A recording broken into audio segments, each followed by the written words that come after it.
tout le monde, j'espère que vous allez bien. J'ai l'impression que il fait sombre, excusez-moi. J'espère que ça va.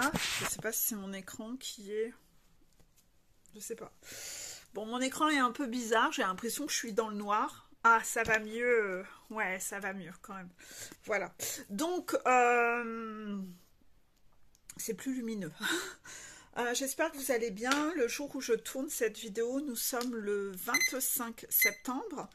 Et je n'ai pas encore tourné la vidéo sur le portail du mois d'octobre. Et c'est justement l'objet de cette vidéo. Donc, il était temps que je la tourne. Ceci dit, pour ceux qui ne me connaissent pas, en fait, souvent les guides me font passer des batteries de défis avec moi pour voir si j'arrive à deviner quel est le thème du portail.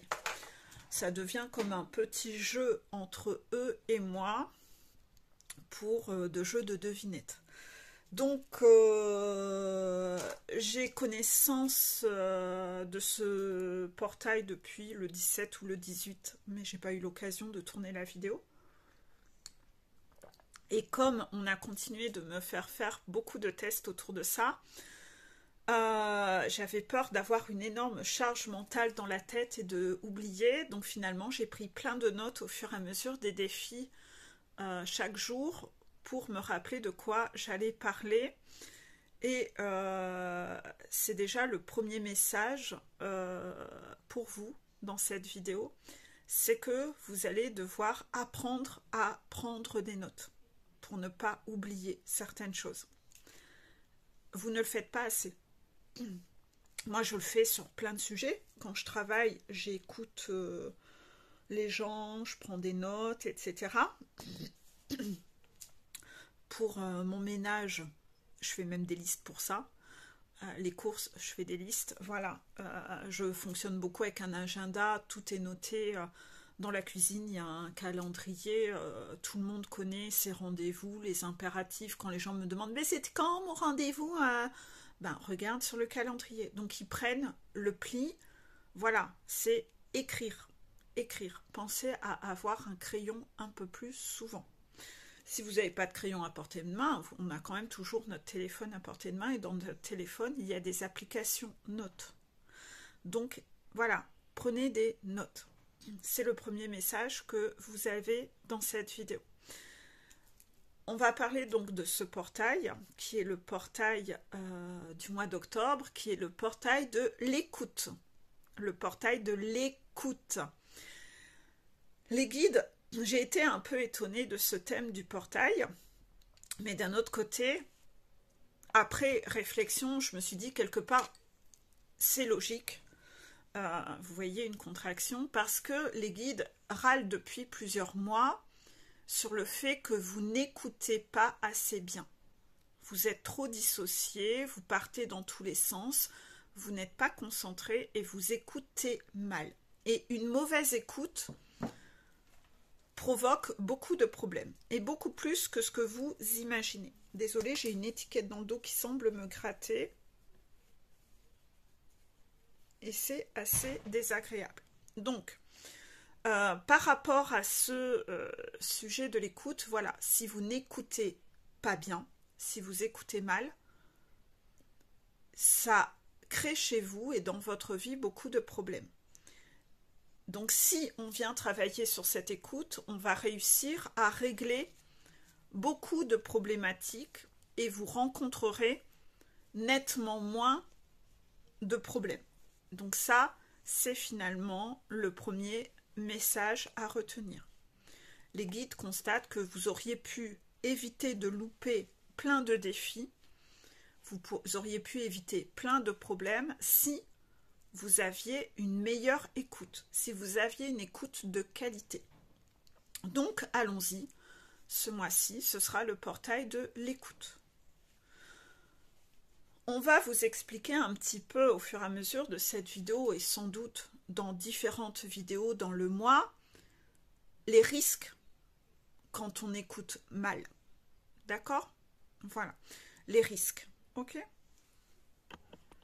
Au moment où vous allez regarder cette vidéo, vous l'ignorez, hormis les personnes que j'ai eues en coaching depuis 2 semaines, eux, je les ai déjà prévenus que depuis mi-septembre, nous travaillons la patience. Nous travaillons la patience. Pourquoi nous travaillons la patience?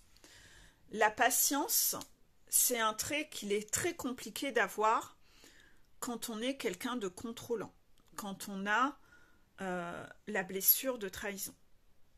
Pas de chance, nous avons tous la blessure de trahison. Et le contrôlant, dans ses traits de personnalité, il est comment dire? Il est impatient. Il veut que les choses aillent vite.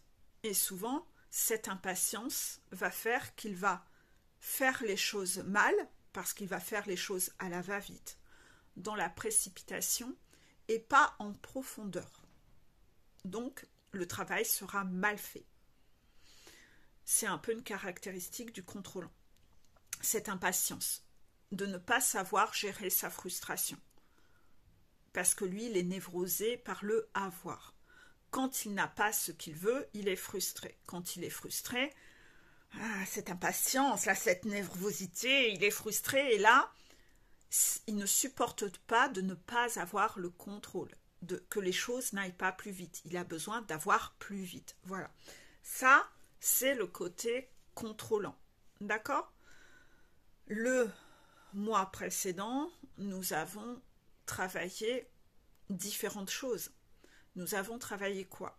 Nous avons eu en juillet le portail de la passionnite, où quand on est dans la passionnite, on se laisse berner, on se laisse avoir, on perd le contrôle et à la fin, on se laisse avoir par un effet halo ou par notre talon d'Achille, on devient dépendant d'un truc à cause de cette passionnite, on perd le contrôle, on est trahi à la fin. Donc, le mois de juillet faisait déjà nettoyer des carrés de votre boule à facettes qui concernaient la blessure de trahison et le contrôle. Donc, où quand on est dans la passionnite, on contrôle beaucoup moins les choses. Hein. On est dépendant, on est un peu tout feu tout flamme, on fait un peu n'importe quoi dans nos névroses. Voilà. Donc ça, c'était quand même en juillet. Après le mois de juillet, il y avait le mois d'août où nous avons dû travailler la supposite, la maladie de la supposition excessive. Quand on est dans la supposition, on trahit. Parce qu'en fait, on fait les questions-réponses, on pense à la place des autres, on suppose que ce qu'on pense est la vérité, on communique même pas suffisamment avec les autres, et on se dit que ce qu'on suppose dans notre tête, c'est ça la vérité, alors qu'on n'a même pas communiqué avec la personne et qu'on ne sait pas. La supposite, c'est aussi un autre panel à nettoyer qui est lié à la blessure de trahison.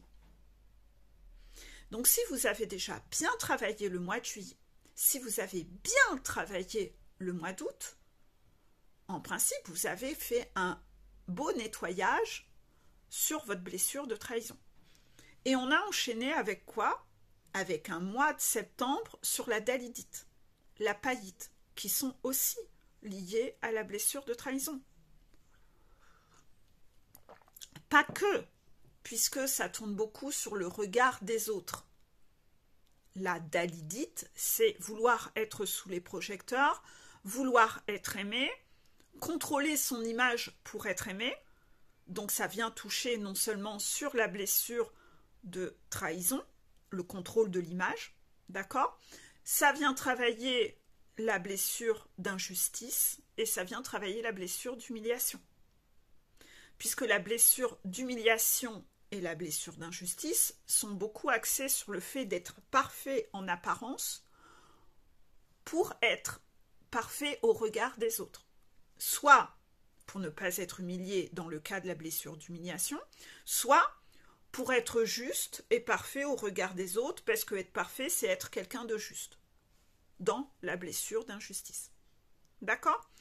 Donc, inévitablement, si vous avez fait ce trimestre-ci, que vous avez bien bossé les vidéos, que vous avez bien bossé en fonction des stories et des articles et des phrases du jour que je mets sur mon Facebook, inévitablement, vous avez fait un joli nettoyage sur votre blessure de trahison.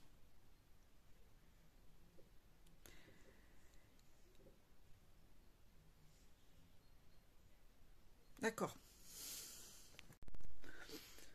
Là, ainsi dans la dalidite, le mois dernier, et dans la païte, la dalidite, c'est le fait de vouloir contrôler son image parce qu'on veut être aimé et on veut avoir de l'amour.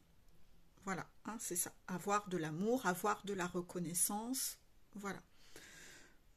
La païte, c'est la maladie de vouloir recevoir des paillettes, et c'est aussi, sous un autre angle que je vous ai déjà listé dans les vidéos, c'est le fait de vouloir mettre des paillettes sur un bout de charbon qui n'a pas de paillettes, c'est-à-dire s'illusionner. C'est davantage lié au syndrome Peter Pan. Peter Pan qui vit dans l'irréel et qui veut mettre de la paillette sur ce qui n'est pas lumineux parce que c'est plus confortable, c'est moins douloureux de mettre un peu de paillettes sur les choses. Voilà, cette personne m'a craché à la figure. Oui, mais tu comprends, moi dans mon monde de Peter Pan, dans mon pays des licornes, tout le monde est beau, tout le monde est gentil. Oh, ça me fait moins mal d'imaginer ça. Et donc, en fait, je suis sûre que quand papa ou maman me crachait à la figure, c'était pour hydrater ma peau. C'était un traitement adorable que les parents faisaient avec les enfants. Tout le monde faisait ça. Voilà, le monde de Peter Pan, où on est déconnecté de la réalité, qui est aussi un mécanisme de contrôle. C'est pour ne pas souffrir, ma stratégie, c'est de m'illusionner, c'est de jeter des paillettes sur ce qui n'est pas lumineux. Ainsi, je ne souffre pas. Parce que quand on part dans des mécanismes de contrôle, de trahison, c'est bien dans le but de ne pas vivre de souffrance, de ne pas souffrir, de ne pas être face à ses peurs. J'ai peur de souffrir. La vie me trahit. La vie, elle est fourbe. Je n'ai pas envie de souffrir. Ainsi, je vais mettre en place des mécanismes de contrôle, des stratégies, pour ne pas être trahi par la vie, pour ne pas vivre de souffrance. Donc ça peut se traduire de mille et une façons. Vous imaginez pas que la blessure de trahison, comment elle peut se traduire de façon sournoise dans mille et une choses. Et mon Dieu, que j'en ai conscience, puisque moi, c'était ma grosse blessure racine.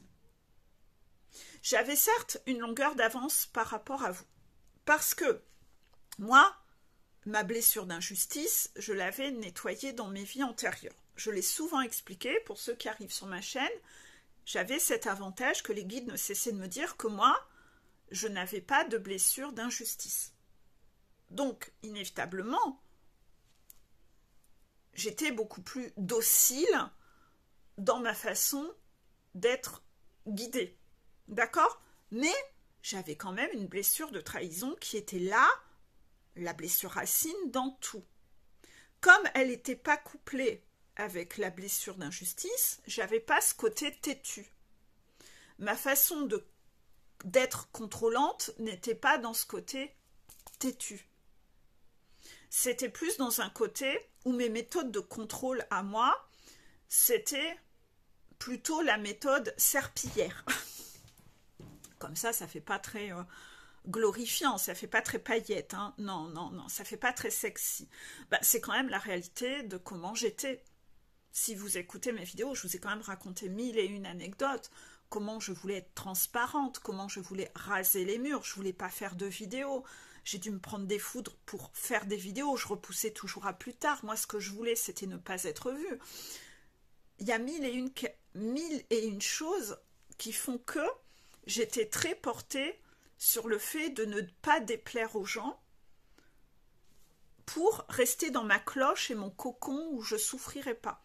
Si on ne me voyait pas, je ne serais pas soumise au regard des autres et à leur jugement. Si je faisais tout ce que les gens attendaient de moi, je ne serais pas soumise au jugement et à la méchanceté des gens. J'avais peur que l'on m'humilie, j'avais peur de vivre les conflits. moi, mes mécanismes de contrôle, c'était d'être dans la suradaptation avec tout le monde. J'en ai souvent parlé, puisqu'il y a eu un portail sur la suradaptation. Je vous ai livré pas mal de choses sur moi au compte-gouttes. Et en fait, moi, mes mécanismes de contrôle, c'était de ne pas déranger, être transparente, pour ne pas souffrir par des conflits ou ne pas souffrir par la critique. Alors, vous imaginez bien que quand vous devez aller faire des vidéos YouTube, où là, vous allez être propulsé et soumise à la critique et à la méchanceté des gens. Vous voyez, à cette nature humaine méchante, c'est très inconfortable en fait, pour quelqu'un comme moi qui avait ces névroses-là. Vous pensez bien pourquoi je ne voulais pas faire de vidéo. Et, en plus, j'avais demandé si quand je mettais les vidéos, il fallait que je bloque les commentaires. Il y a des chaînes qui bloquent les commentaires. Pourquoi? Parce que c'est très dur de s'en prendre plein la gueule gratuitement, en fait. Il y a des gens qui sont extrêmement méchants. Donc, quand on est hypersensible, comme moi je l'étais, quand je voyais parfois les commentaires qui se prenaient, quand vous écoutez les vidéos, vous entendez que les gens sensibles, ils souffrent de ça. Vous entendez, ils en parlent parfois, qui se sont pris encore des commentaires. Vous voyez, c'est pas agréable en fait, c'est pas du tout agréable. Si vous avez été voir d'anciennes vidéos de moi, j'ai dû en parler, je pense. J'ai oublié tout ce que j'ai pu dire dans d'anciennes vidéos, mais j'ai dû en témoigner, je pense. Ouais. Moi aussi, j'ai eu des commentaires pas agréables et je pense que j'en ai témoigné, oui. Donc en fait, tout ça, ça a été des moments durs pour moi. Moi, j'ai jamais bloqué les commentaires, donc inévitablement, allez, traversons l'émotion désagréable, traversons sa piscine, etc. C'était tous les défis auxquels on m'a confrontée. C'est la réalité du terrain, en fait. C'est comme quelqu'un qui va devenir chanteur, quelqu'un qui va faire du cinéma, quelqu'un qui va même se présenter à un concours de Miss, un politicien. Dès que vous allez faire quelque chose en vue des autres, tous ces gens-là sont soumis à la méchanceté des gens, au jugement des gens, et ils s'en prennent plein la gueule. Il faut être sacrément costaud pour savoir l'encaisser. D'où la chanson « Les mots invincibles » de Leslie, dont j'ai déjà parlé à plusieurs reprises, où je vous ai décodé toute la symbolique de cette chanson. Je vous remettrai cette vidéo en dessous. Et je crois que je l'ai mise dans ma story à la une sur Facebook, avec des décodages, je crois, avec une canalisation autour de ça, du message qu'il fallait comprendre. Contraction. On s'en prend plein la gueule. Donc vous pensez bien que moi, sachant que dans mes vies antérieures, j'ai beaucoup souffert de ça, ça m'a même mené dans mes vies antérieures à me suicider à cause de ça. Ça m'a mené à beaucoup de problèmes dans mes vies antérieures. Quand on garde en mémoire dans sa tête que ça, c'est de la souffrance, on n'a pas envie d'y retourner, en fait. On n'a pas envie d'y retourner. Et on freine des cas de fer. On ne veut pas y retourner. Et moi, j'avais ce trauma dans cette vie. Fort heureusement, ma chaîne YouTube est une toute petite chaîne. Mais dès que les guides font exprès de propulser une vidéo avec beaucoup de vues, je vais être soumise de nouveau à de la quantité et pas de la qualité. Je m'en prends de nouveau. J'attire des papillons de nuit et des gens malsains, avec des commentaires pourris, de bas étage. Tout ce que je n'aime pas, tout ce qui me met mal à l'aise. Et on me teste là-dessus pour voir si aujourd'hui, ça arrive encore à me faire souffrir ou plus du tout. Je viens d'avoir une contraction sur plus du tout. Est-ce parce que les guides m'ont assez évalué? Voilà, ils ont vu que maintenant, à force d'entraînement, cela ne m'atteint plus du tout. Donc je suis devenue libre de ça, alors que dans les vies antérieures, ça m'a amené à tellement de souffrance que ma méthode de contrôle, c'était de mettre fin à mon incarnation et me suicider. Parce que l'hypersensibilité, c'est une cage, en fait. C'est terrible, en fait. On ne peut pas être libre, on ne peut pas vivre. Il y a plein de choses qu'on s'interdit de faire. Donc, moi, j'ai eu tout ça à travailler. C'est-à-dire que beaucoup de gens ont trop de dalidite, et moi, je n'en avais pas assez. Vous avez vu la force de la contraction? Moi, je n'en avais pas assez. Et on m'a envoyé beaucoup de tests ces derniers temps dans le portail de la dalidite parce que on voulait que je prenne encore plus de place. Parce que on m'y mène tout doux, mais on voulait que je prenne plus de place. Et j'ai eu plein de situations dans ma vie où les guides m'ont montré, tu vois, tu prends pas encore assez ta place. T'es encore trop à pas déranger les autres. Et on voulait me mener encore plus haut. La chanson Aller plus haut de Tina Arena. Et, parce que croyez pas, même en complétude, vos guides vont chercher à vous mener encore plus haut. D'accord? Et donc, c'est là où je me suis rendu compte que vraiment, c'était vraiment pas naturel chez moi de prendre ma place. C'est pour vous qui m'écoutez, sûrement vous en avez vraiment pas conscience. Parce que vous me voyez faire des vidéos, vous me voyez à l'aise, etc. Mais je vous ai livré, j'ai osé livrer un peu de moi en story sur le fait que je viens vraiment de très loin. Et les guides le confirment, je viens vraiment de très loin. Et en fait, c'est vraiment pas naturel chez moi, en fait, de prendre ma place.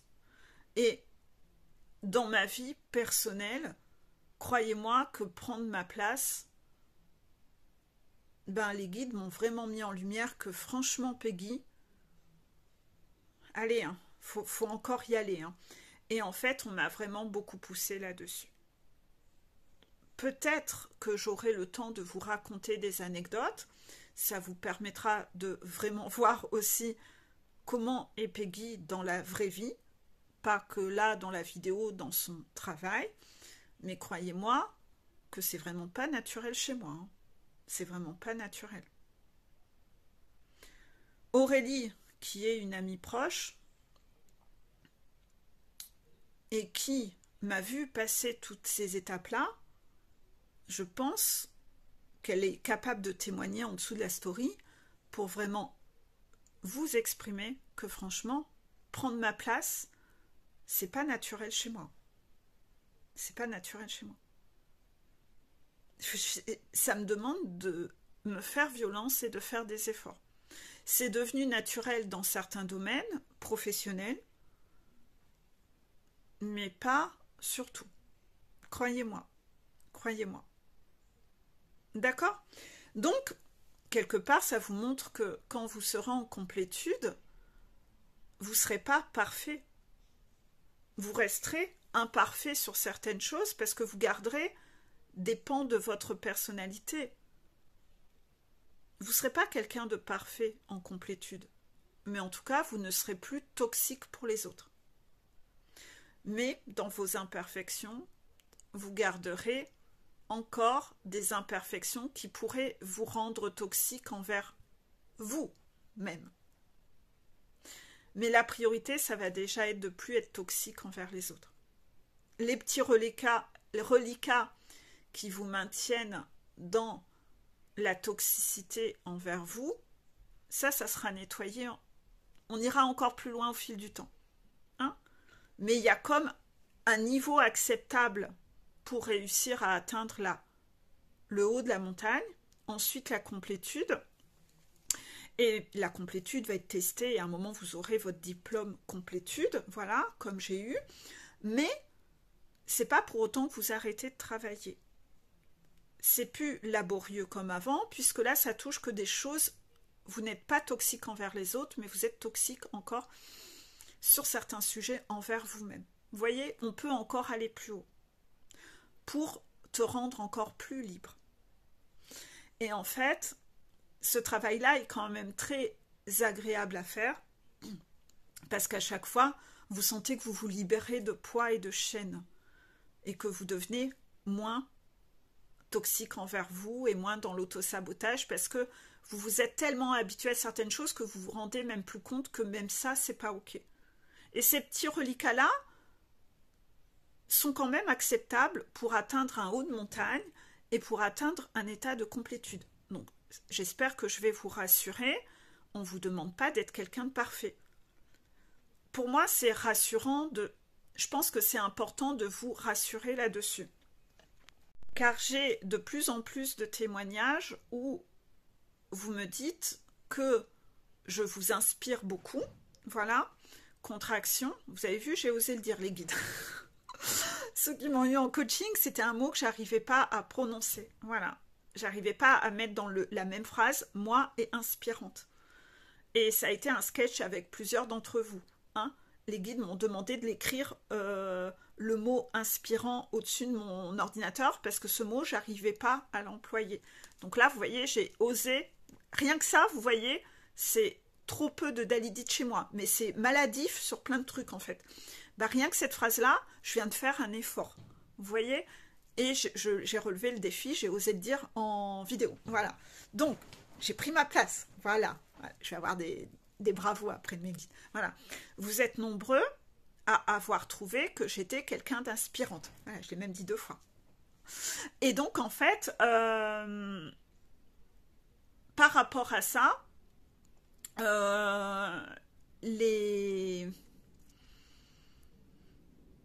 certains d'entre vous, j'ai eu des témoignages magnifiques où vous m'associez un peu comme à un être humain parfait. Voilà. J'ai une contraction des guides.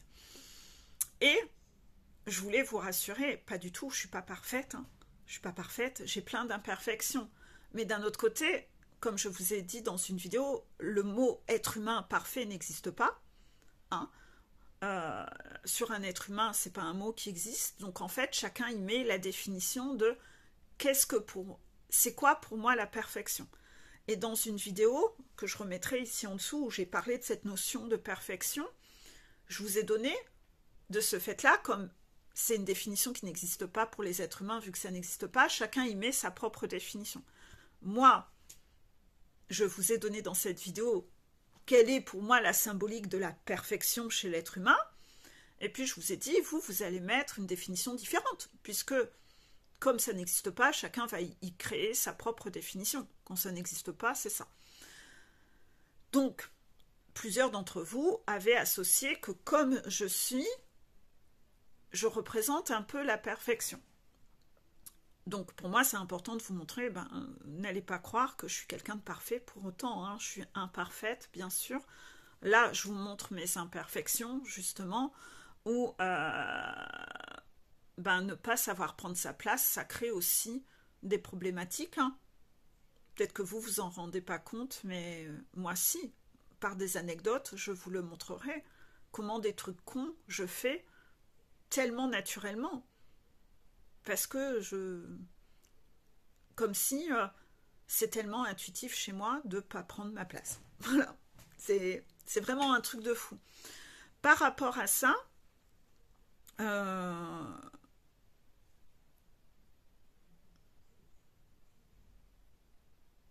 pourquoi on veut me mener à ça?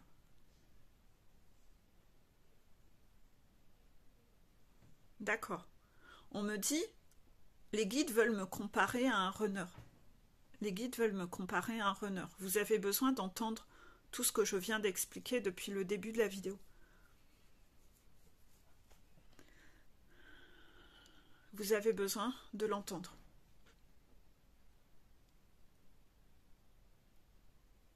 J'attends la canalisation.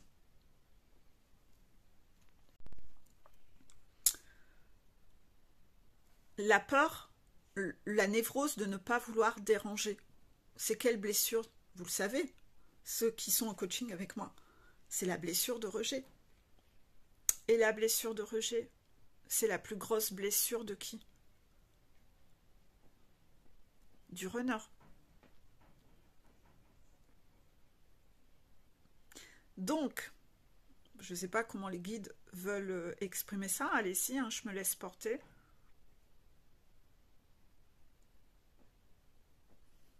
Vous trouvez que je ressemble à un renard?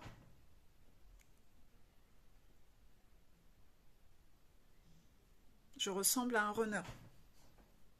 Voilà, je ressemble à un renard. Sur cette facette-là, sur cette facette-là.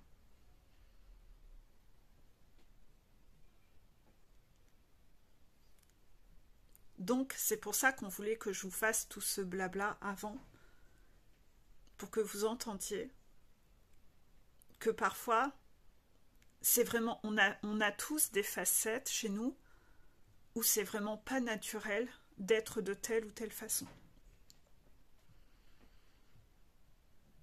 Et moi, c'est celle-là.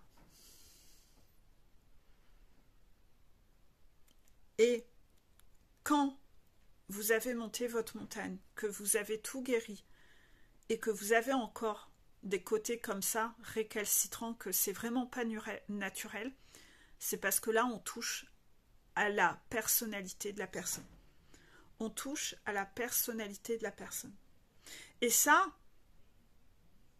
on a beau avoir guéri, monté sa montagne, on gardera des imperfections qui sont liées à la personnalité, mais pas liées à la blessure, qui sont liées à la personnalité. C'est-à-dire que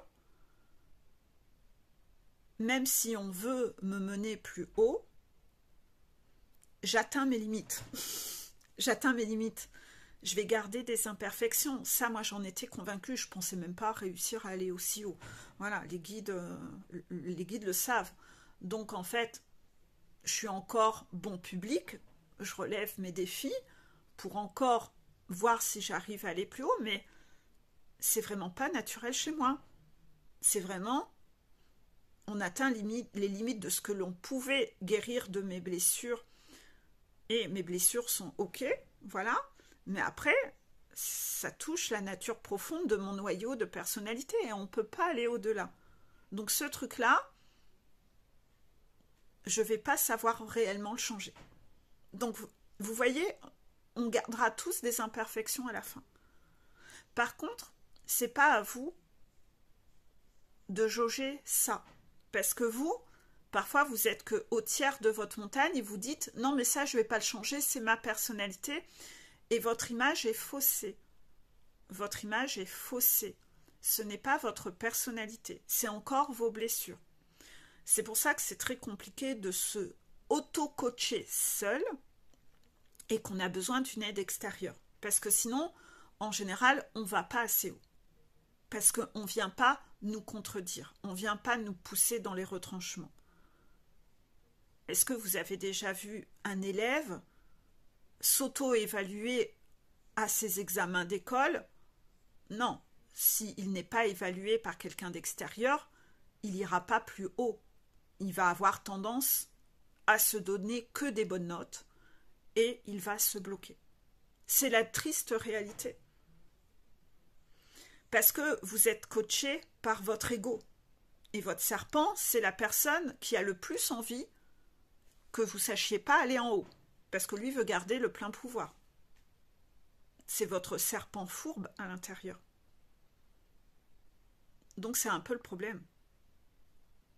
L'ego, vous allez devoir le nettoyer sur votre montagne. À la fin, il ne restera pas d'ego. Ça sera que de l'humilité. Que de l'humilité et pas d'ego. On va parler un peu de définition, parce que les gens qui pensent que l'ego est positif et que l'ego permet de se protéger, qu'il ne faut pas tout nettoyer, attention, sur cette chaîne,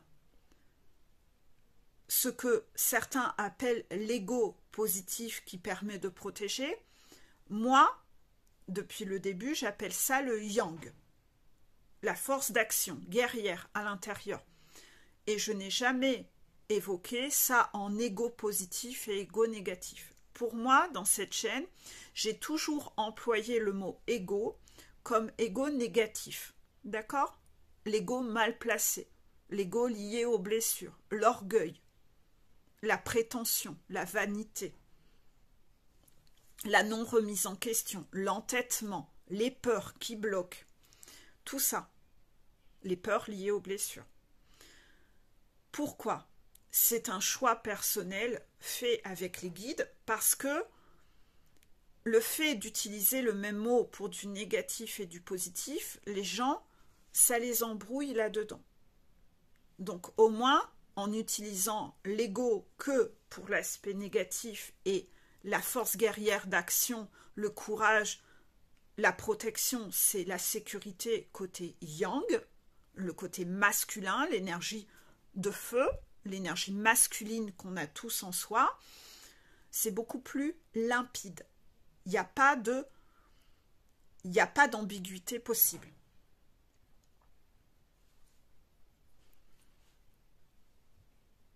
Finalement, cette vidéo doit parler du portail de l'écoute et on fait beaucoup de révisions.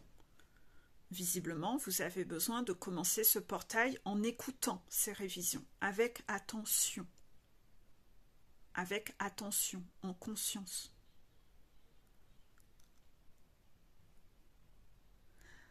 Par rapport à tout ce que je viens d'expliquer, inévitablement, vous avez une première chose à comprendre et à écouter, c'est que les guides ont dit que je ressemblais à un runner sur cet aspect-là. C'est-à-dire que je ne peux pas, c'est très dur pour moi parce que je garde en mémoire certains traumas de mes vies antérieures. D'accord? Et que quand vous gardez une mémoire comme ça par rapport à la dalidite, les projecteurs, etc., on associe que ça, c'est de la souffrance et on ne veut pas y retourner. Eh bien, un runner, lui, il garde en mémoire de ses vies antérieures que le parcours FJ, c'est de la souffrance et qu'il ne veut pas y retourner. Pourquoi? Parce que dans ses vies antérieures, il s'est autorisé à être amoureux de sa chasseur et dans les vies qu'ils ont traversées ensemble, elle est morte à cause de la guerre.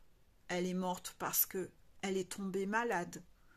Elle est morte parce qu'elle s'est suicidée, parce qu'elle était trop sensible.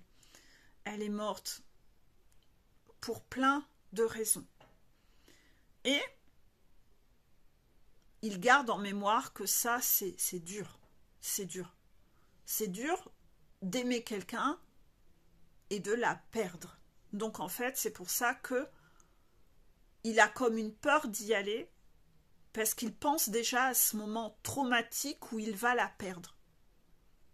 C'est cette mémoire du passé qui revient toujours. Ce traumatisme, cette mémoire. Et il a comme un frein où il freine des cas de fer. Comme moi, mon hypersensibilité a freiné des cas de fer, à vouloir être vu, je ne veux pas être vu, par peur du jugement, par peur de ceci, parce que j'ai associé que être vu par du monde, ça allait être associé à la souffrance de s'en prendre plein la gueule.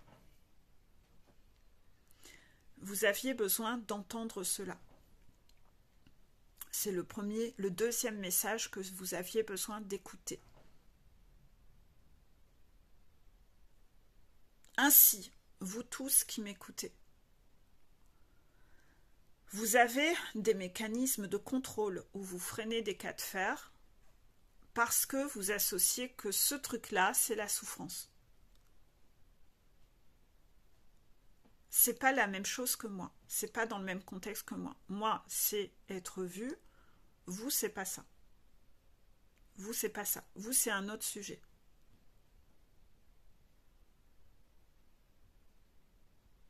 Vous allez devoir vous écouter, vous observer pour aller capter vous, c'est quoi. Vous, c'est quoi.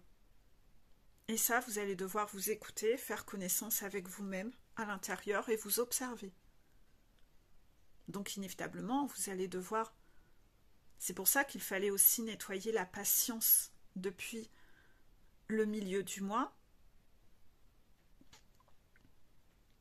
Parce que dans la dalidite, on est parfois un petit peu foufou et on n'est pas du tout dans la patience. Parce que la dalidite empêche d'écouter les autres, la passionnite empêche d'écouter les autres, la supposite, on n'écoute rien, on parle tout seul, on fait les questions-réponses.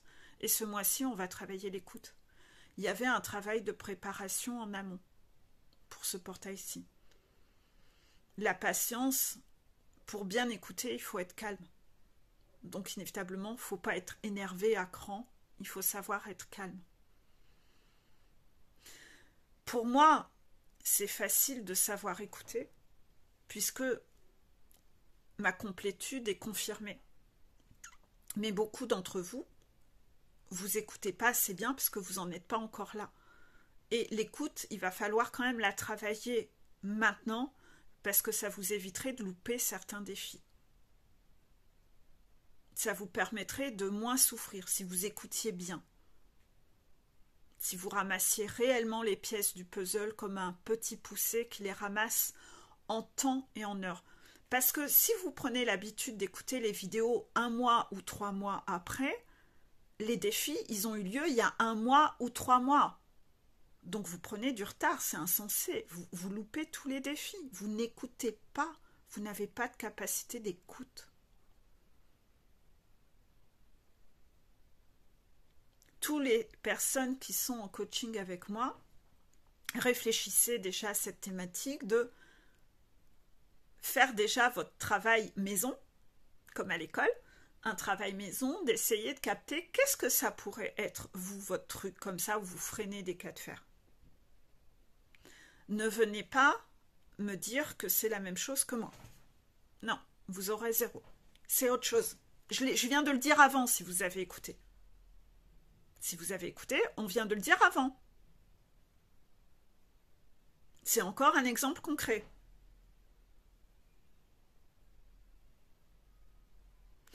Ainsi, allez chercher qu'est-ce que c'est, vous.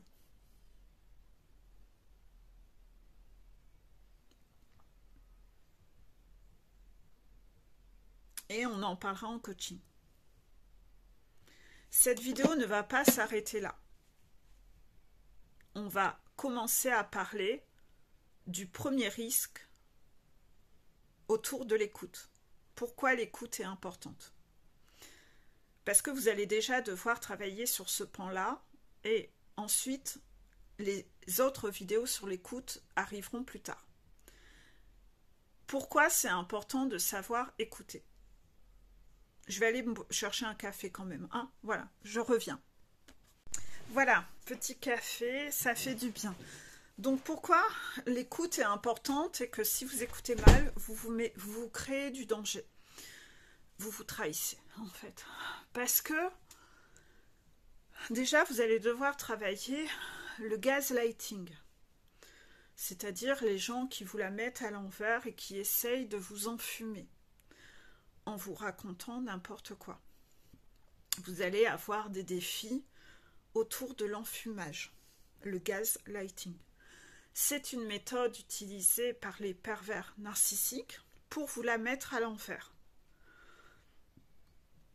Je communique souvent sur mon Facebook, en story, avec des extraits de vidéos qui parlent de ça, pour vous montrer encore et toujours en toute humilité que je ne suis pas la seule personne sur Terre à tenir tel ou tel discours et que, histoire que cela vous donne parfois un peu plus confiance en moi, que je ne suis pas la seule débile sur la Terre qui parle de ça. Non. Le but, c'est de vous montrer, vous avez vu, je ne suis pas la seule à le dire. Voilà. Et puis parfois, moi j'ai mes mots, eux ont les leurs, et parfois, l'angle de vue ou les mots qu'ils vont utiliser vont vous percuter d'une autre façon que les miens peut-être, ou ce sera le bon jour où vous allez vraiment écouter le message, parce que parfois, c'est des révisions que je fais. Hein. Parfois, je mets des trucs, ça fait déjà 10 fois que je parle de ça, mais comme vous n'écoutiez pas vraiment, toujours ce problème d'écoute, ben vous n'avez pas percuté, parce que vous faisiez autre chose avant, pendant ce temps-là, et en fait, ça fait déjà des mois que les gens vous enfument et vous n'avez pas travaillé le gaslighting.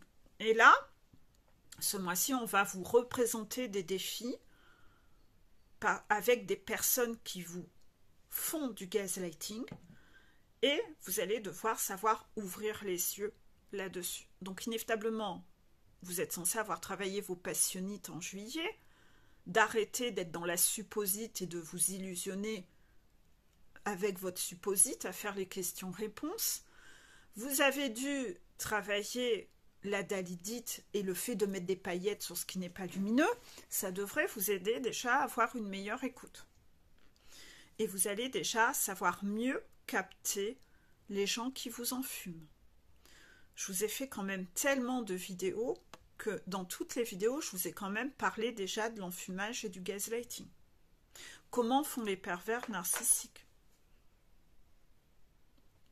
Donc, vous allez devoir essayer de trouver autour de vous, capter, bien écouter, pour trouver des personnes qui vous font du gaslighting. Quand une personne vous fait du gaslighting, la personne se contredit. Son discours ne tient pas la route. Son discours ne tient pas la route. Vous voyez qu'elle-même, elle suppose. Je vous ai fait une vidéo en story pour vous témoigner d'un rendez-vous médical que j'ai eu sur le sujet où j'ai parlé à mon docteur que j'avais pas revu depuis la péritonite de mon fils et le gaslighting qu'il m'a fait. Pourtant, c'est quelqu'un de sympa. Mais même quelqu'un de sympa peut faire du gaslighting. Cette vidéo apparaîtra prochainement. Comme ça vous redonnera un peu un exemple de gaslighting. Et je vous mettrai cette petite capsule courte où je réexplique ça. Je le mettrai aussi sur YouTube. D'accord? Mais ça, c'est déjà tombé il y a quelques semaines en story sur mon Facebook à moi. Donc ceux qui suivent ma story ont déjà pu travailler cet aspect-là. Ils ont déjà voilà. Ils ont déjà de l'avance. Hein. Par contre, ceux qui n'écoutent pas, qu'il faut regarder mes stories, ils l'entendront quand ça tomberont. Hein. Voilà. Donc, voilà pour ce premier pan-là. Faites bien attention, vous allez capter dans ce gaslighting que la personne se contredit. Son discours ne tient pas la route. Si vous écoutez bien, vous allez vous rappeler que cette personne a tenu un discours l'inverse il y a un mois. Elle vous a dit le contraire. Là, elle vous raconte totalement le contraire. Si vous n'écoutez pas, vous ne les captez pas, ces contradictions. Et vous ne captez pas que cette personne vous baratine sans arrêt. Par contre, si vous avez une bonne écoute attentive, vous savez capter les gens qui vous baratinent. Parce que vous êtes présent. Vous vous rappelez que cette personne a dit ça. Les gens font du gaslighting sur tout. Vous imaginez pas. Quand vous avez l'oreille attentive, je pense qu'il ne se passe pas une journée sans que l'on ne me fasse du gaslighting. C'est normal. Moi, en consultation et en coaching, inévitablement, les gens sont en train de travailler et de guérir, donc ils ont le mécanisme d'en faire. Même avec moi, bien sûr. Mais tous les gens qui gravitent autour de vous, vous allez voir qu'ils le font très naturellement, en fait. Sur des conneries. Quand c'est sur des conneries, c'est pas très problématique. Moi, je vais vous parler, je vais vous donner 2 anecdotes où les gens le font sur n'importe quoi. Une fois, je parle à une amie d'épilation. Et cette personne m'a tenu un discours de ses habitudes d'épilation que quand nous en avons reparlé quelques mois après, elle m'a raconté tout l'inverse. Donc ça veut bien dire que elle n'a pas assumé la première fois de me dire la vérité sur ses habitudes d'épilation. Donc, comme elle n'assumait pas, elle m'a baratiné à un moment. Ça me met en lumière quoi? Que cette personne, par peur d'être jugée par les gens, est capable de baratiner. Donc, inévitablement, vous en apprenez sur la personne. Ça veut dire qu'elle est capable de vous rebaratiner sur autre chose. Voilà. Voilà. Deuxième exemple, c'est vraiment pour vous montrer des exemples à la con, parce que écouter, ça va quand même devenir votre sécurité. Deuxième exemple, là j'ai eu des problèmes, j'ai dû prendre des antihistaminiques parce que j'ai eu des problèmes d'allergie, et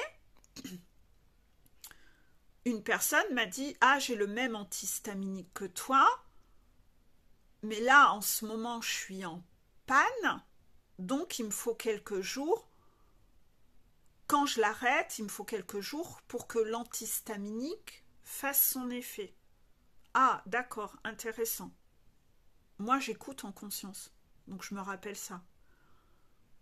Là, je prends l'antihistaminique. L'antihistaminique ne fonctionne pas dès le premier jour. Il faut le temps qu'il se mette en place. Moi, je retiens là-dessus. Bah oui, on m'avait dit une fois ça. Voilà. Et là, la personne me dit, c'est pas normal que l'antihistaminique ne fonctionne pas. Parce que moi, ça fonctionne direct. Hein, c'est instantané. Hein. Donc, tu dois retourner chez le docteur. C'est que c'est pas le bon pour toi. Vous voyez, donc dans ces moments-là, vous vous dites, mais je deviens folle ou pas? Je me suis inventé ce que cette personne a dit. Non, non. Je sais que mon écoute est OK. Voilà. Donc j'ai dit, mais c'est bizarre. C'était pas ce que tu m'avais dit. Tu m'avais pas dit. Et là, je reconfronte à ça. Et là, vous voyez la personne qui bredouille, qui se sent bête et ah ben oui, c'est vrai. Voilà. Vous voyez? Là, je vous donne des exemples à la con. Mais inévitablement, ça vous montre que quelque part, vous ne pouvez pas prendre pour argent comptant non plus ce que dit cette deuxième personne. Parce qu'en fonction de son humeur, elle vous tient des discours différents. C'est très... Vous voyez? Donc vous ne pouvez pas prendre en compte ses conseils. Cette personne, elle est dissociée, elle parle plus vite qu'elle ne pense, elle dit... Ouh là là, mon Dieu, c'est quoi ce bordel là? Vous voyez? Donc en fait, ça devient votre sécurité parce que vous savez un peu plus ou moins à quoi vous en tenir, quoi. Ça, c'est sur des cas anodins. Mais quand c'est des personnes pervers narcissiques en face de vous, qui vous la mettent à l'envers tout le temps, qui vous manipulent tout le temps, ça, ils le font du matin au soir. Donc ils vont vous mentir tout le temps. Ils vont vous la mettre à l'envers et vous tenir des discours, comment ça les arrange en fonction de là. Et ils vous baratinent. Ils vous baratinent du matin au soir. Vous avez à débarrasser et purifier les énergies tierces qui sont autour de vous pour monter votre montagne. Ça fait partie du processus. Si vous ne savez pas les identifier, vous êtes quand même mal barré. Parce que vous vous laissez enfumer par des gens qui vous manipulent. Et le but, c'est quand même de savoir détecter les gens qui vous manipulent. Donc, essayez de faire très attention à cette histoire d'enfumage. Ayez une écoute attentive en conscience, parce que vous allez voir que les gens, ils racontent n'importe quoi. Ils vous la mettent à l'envers, ils vous mentent. C'est un mécanisme et une stratégie de contrôle pour avoir ce qu'ils veulent. Donc ils manipulent pour obtenir ce qu'ils veulent. C'est ni plus ni moins que de la trahison. Et vous, si vous êtes une Peggy serpillière comme moi avant, vous allez vous dire quoi? Ben, il me semble que cette personne, elle a dit ça, mais ben, j'ai dû me tromper. Ouais, non, mais j'ai dû me tromper. Pourquoi? Ben, parce que si je me dis pas que je me suis trompée, ça veut dire que cette personne me ment. Ça veut dire qu'elle me contredit, qu'elle se contredit. Et donc, ça veut dire que je vais devoir lui faire remarquer. Ah, mais si je lui fais remarquer, il y a un risque de conflit. Ah ouais, mais quand on a peur du conflit, ah, c'est beaucoup plus simple de se dire non mais c'est moi, j'ai mal entendu. Non mais c'est moi, j'ai mal entendu. Non, cette personne, non mais je dois être folle. Cette personne. Ça, c'est la Peggy. L'ancienne Peggy. C'était comme ça que je fonctionnais. C'était mes mécanismes de contrôle. Pour pas vivre le conflit. Pour pas prendre ma place. Ne pas déranger. Ne pas montrer à cette personne, mais c'est bizarre, tu t'es contredit là, c'était pas ce que tu m'avais dit. Pour pas contrarier, parce que si on contrarie quelqu'un, tu sais pas comment elle va réagir. Tu pourrais vivre un conflit, et moi je voulais pas vivre de conflit dans mon hypersensibilité. Non, non, non, qu'est-ce que j'aurais fait? J'aurais pleuré et tout. Ah non, je peux pas, je peux pas. Vous voyez?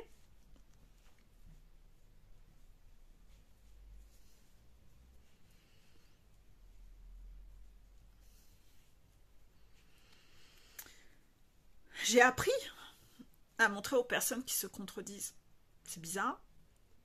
Et parfois, vous allez voir que la contradiction, elle est dans les 5 minutes.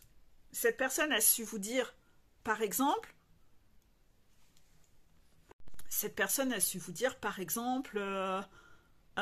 j'adore ta robe, elle est blanche. Moi, je porte pas de blanc, c'est dégueulasse, c'est pourri. Je vous sors un exemple à la con, parce que là, j'ai pas envie de réfléchir à chercher des exemples. Mais ce que je veux dire, c'est qu'elle est capable de se contredire sur un truc con. Peut-être cette personne, elle essaye de vous dire « Mais non, je te trompe pas avec telle personne », alors que dans la phrase d'avant, il y avait déjà la réponse en fait.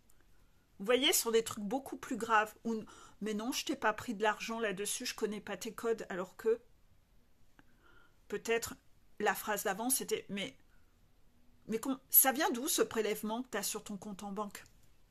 Vous voyez, je vous donne des exemples à la con, mais projetez ça à des trucs plus dangereux. Parce que là, c'est ça qu'on vous demande de voir. C'est les gens qui vous manipulent sur des trucs graves. Vous devez être votre protection. Sans écoute attentive, si vous êtes jamais en train de réellement écouter, eh bien, vous ne voyez pas qu'en fait, la personne, elle s'emberlificote. Parce que ça, c'est leur point faible. Pourquoi? Ces personnes mentent du matin au soir. À tout le monde. Vous pensez bien qu'ils ne peuvent pas se rappeler ce qu'ils ont dit à tout le monde. Ils sont en plus imbus de leur personne, ils se prennent pour des dieux, et ils sont convaincus que les gens n'y voient que du feu. Ils la mettent à l'envers à tout le monde. Rappelez-vous, vous ne l'avez pas encore eu. Vous allez avoir une vidéo de moi. C'est logique, je mets que des vidéos de moi. C'est con comme phrase. Vous allez avoir une vidéo qui est très très longue. Et dans cette vidéo, je vous parle d'une arnaque financière que j'ai failli. Ça fait partie des défis que j'ai eus. Où j'ai été testée sur ma capacité d'écoute. Cette vidéo qui est très longue, c'est vrai qu'elle est longue, hein, parce qu'on a voulu que je vous donne tous les détails. Donc, cette vidéo, elle sera très longue, qui vous parle d'une arnaque financière.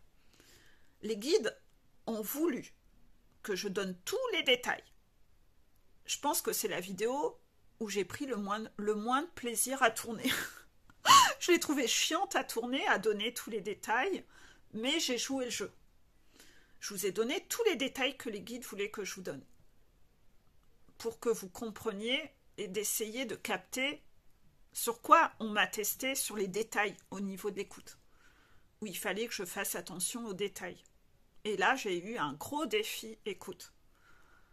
Et celui qui écoute mal peut se faire arnaquer. Inévitablement. Vous, quand vous allez écouter cette vidéo, si vous la trouvez chiante, je m'en dédouane. J'ai respecté les règles, voilà. Mais vous, quand vous allez l'écouter, vous allez avoir un défi écoute sur cette vidéo. Je ne vous en dis pas plus. Mais en tout cas, vous allez avoir un défi écoute. Vous en aurez même peut-être 2. Cette vidéo est longue, mais vous allez devoir l'écouter. Bon, elle dure à peu près le même temps que celle-ci. Mais sur un truc que je trouve chiant. C'est pour ça. Moi, j'ai trouvé ça chiant. Mais bon, ça m'appartient à moi. Hein. C'est mes goûts. Hein. Je préfère parler de psychologie que de parler de machin financier. Hein. Franchement, tout ce qui est lié au financier, mon Dieu, comment ça me pète les couilles. Voilà, c'est pour ça aussi. Hein. C'est peut-être pour ça. Hein. J'en sais rien. Enfin voilà, vous voyez, donc en fait, inévitablement, vous aurez des défis autour de ça. Pensez-y, parce que peut-être que cette vidéo apparaîtra dans pas longtemps. Écoutez cette information que vous venez d'avoir. Prenez-en note, écoutez. Et donc, bref, avoir une bonne écoute, c'est avoir une protection interne. Vous, parfois, vous pensez que votre sécurité est à l'extérieur. Si vous développez votre écoute sera une arme fatale. Vous n'imaginez pas. Vous aurez un mécanisme de protection interne qui sera une sécurité que vous n'imaginez même pas. Vous n'imaginez pas. Vous n'imaginez pas tout ce que vous allez désamorcer grâce à l'écoute. Et ça coûte rien, vous l'avez sur vous. Donc en fait, vous qui cherchez toujours votre sécurité, vous avez toujours peur de plein de choses. Développez votre sécurité interne par votre écoute. Vous allez donc avoir des défis en fumage, comme ça, les contradictions. Et vous allez devoir les capter, vous allez en apprendre sur des gens autour de vous. Votre radar va devoir s'allumer. Observez ces enfumages, ça va être déjà les premiers défis autour de l'écoute pour ce mois-ci. J'espère que j'ai assez détaillé l'importance. Voilà. Ça va déjà être un bon début. Je vous laisse prendre note de tout ça. On se retrouve dans quelques jours et on reparlera encore d'écoute. Gros bisous à vous. À bientôt.